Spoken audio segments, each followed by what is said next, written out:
Hi all, Ross here, Thomas Classic and Modern. Welcome back to another episode on the channel.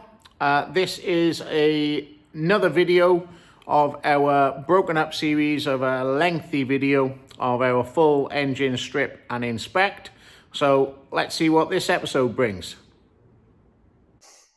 Okay, so short interlude from filming there while we discovered that an accident damaged car that we're working on now needs a front subframe. That's not good, but never mind.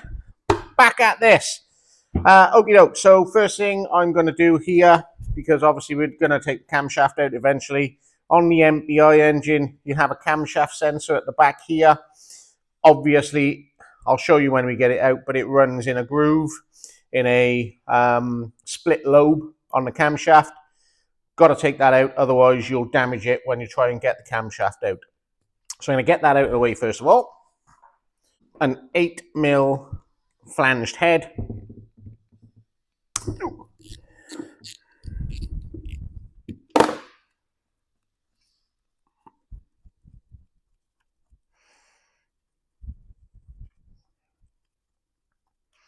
Take that out, and it's a little short M5 thread.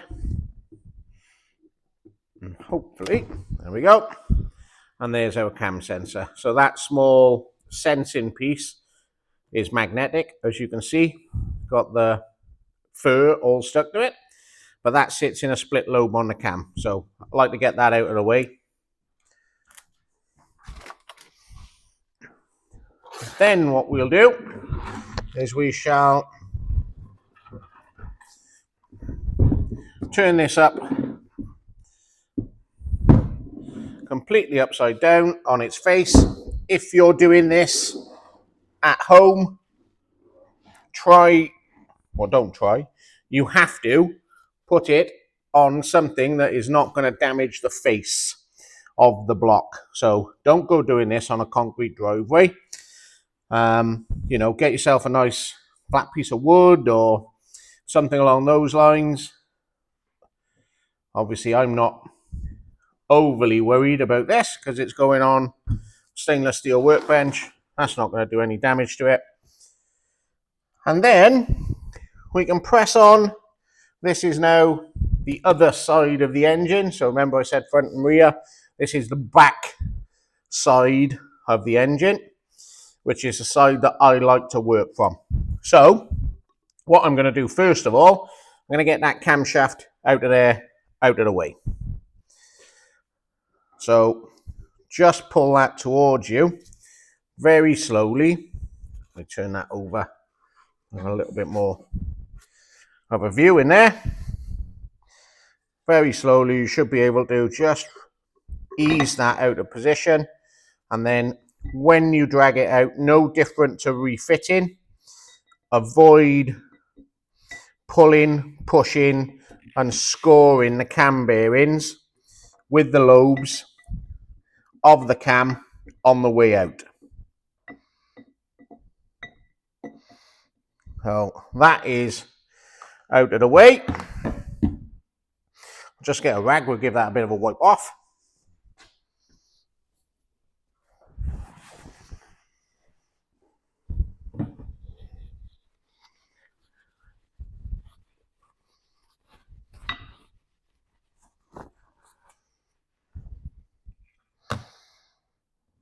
And we have the usual wear from roller rockers. You might be able to see it, you might not pick it up, but I'll try. You see how this lobe is quite pointy, if that makes sense. So you see the top section of it is quite narrow. Okay, so that there is okay. That one there is slightly more worn, so that's slightly wider across the top, so not as pointy. And that one there is wider again, so you can actually feel that on there as well again with gloves on. So that's worn the lobe across there. That one exactly the same.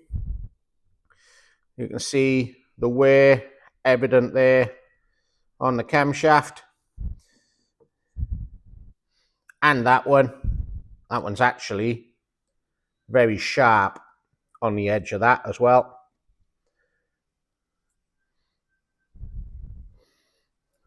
And you can see obviously the wear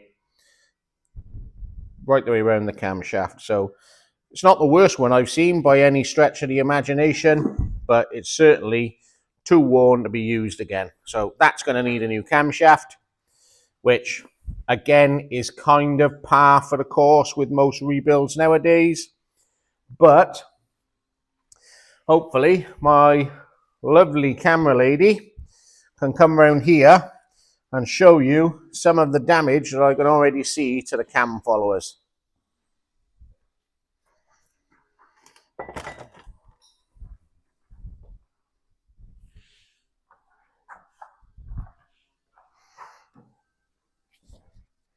If I grab you a torch and shine that in there, you can see all the pitting, all the damage to the tops of those followers.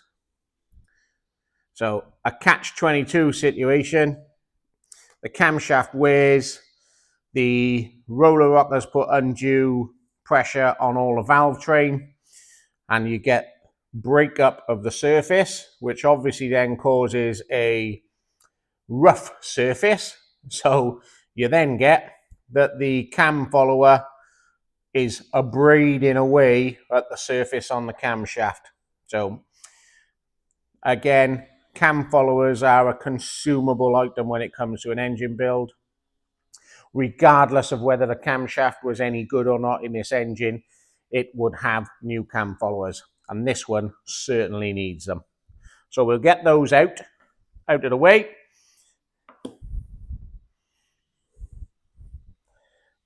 If Kirsty can just have a quick overview of those. So this is number 1, all the way through to number 8.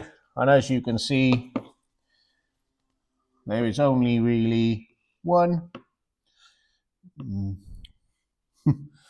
There is only really one of those, 2 of those there that have little damage to them.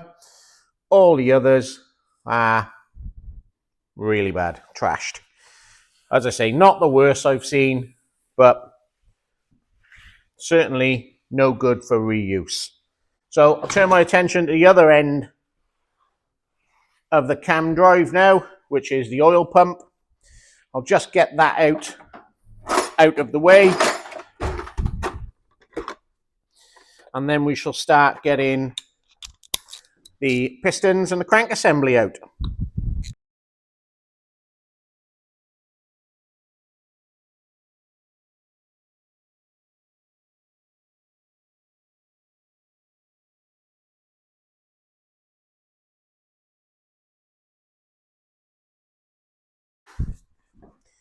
And let's see if I can get this oil pump apart.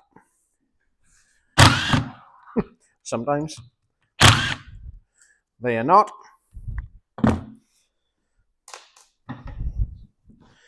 Okay, let's have a look at what we've got.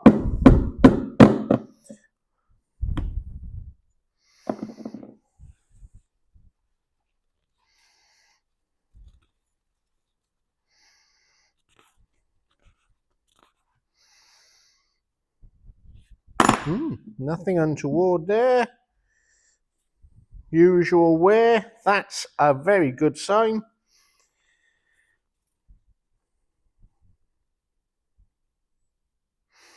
Yeah, just your usual wear and score marks there. Let's have a look at the outer body. Again, not the worst one I've seen. It does have score marks in it. You do get that. These little pumps work very hard, in all honesty, for what they are. You can see the rotational scores in there that I can pick my nail up in.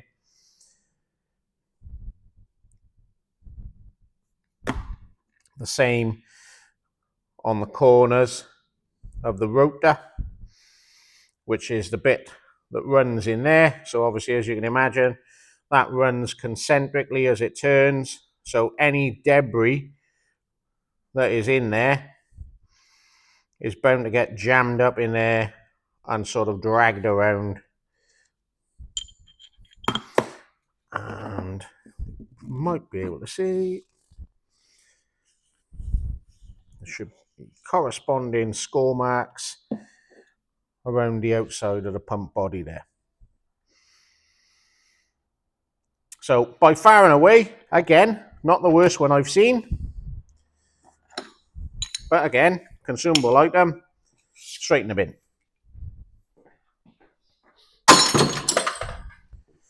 What I'm first of all going to do is I'm now going to mark up all of these con rods for stripping.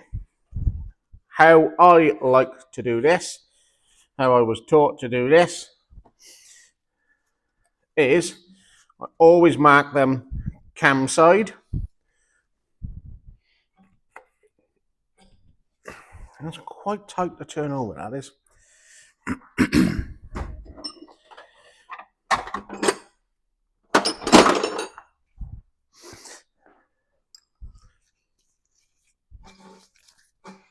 Right, there we go. So I always mark them cam side. Front pulley end, timing chain end is number 1. So that is how they are marked, and I center punch them on both the con rod end and the cap end. And I will just grab a center punch and I'll show you what I do. Again, I'm not saying that this is the only way to do it. Some people put numbers on these and on one thing and another. This is just how I've always done it. So in this one, center of the rod, 1 and 1. And as I've got number 4 up, I'm also going to do number 4 as well. 1, 2, 3, and 4. And then the same on the cap. 1, 2, 3, and 4. Now, it might be that those marks disappear when it comes to balancing the rods, etc. But you have to have some identity on them. And obviously all it means is you remark them. So same again now. This is number 2. 1, 2, 1, 2. And this is 3. 1, 2, 3. 1, 2, 3. What I also do, don't need to do this at all. I do, it's my own little way of knowing that I've had this engine apart and that I know how it's going to go back together. I also mark the mains caps, same side to the rear. So I just put a 1 dot in there and 1 dot on the bottom face of the block. 1, and then I do the same in there. 1 and 2. 1, 2, 3, and 1, 2, 3, 1, 2. Just a little identifier. I know this is the rear face of the engine. All my caps are marked. All my con rods are marked. Ready to go. I have had engines dropped off to me before in the past that somebody else has stripped. We've had con rods marked up with masking tape, which you can barely see the writing on. We've had just absolutely no markings whatsoever and not even assembled back together, just thrown in a box. It can take ages then to go around, marry them up, try and find which ones go together, measure the housings, etc. If you're stripping it, this is the way to do it as far as I'm concerned. Mark them up.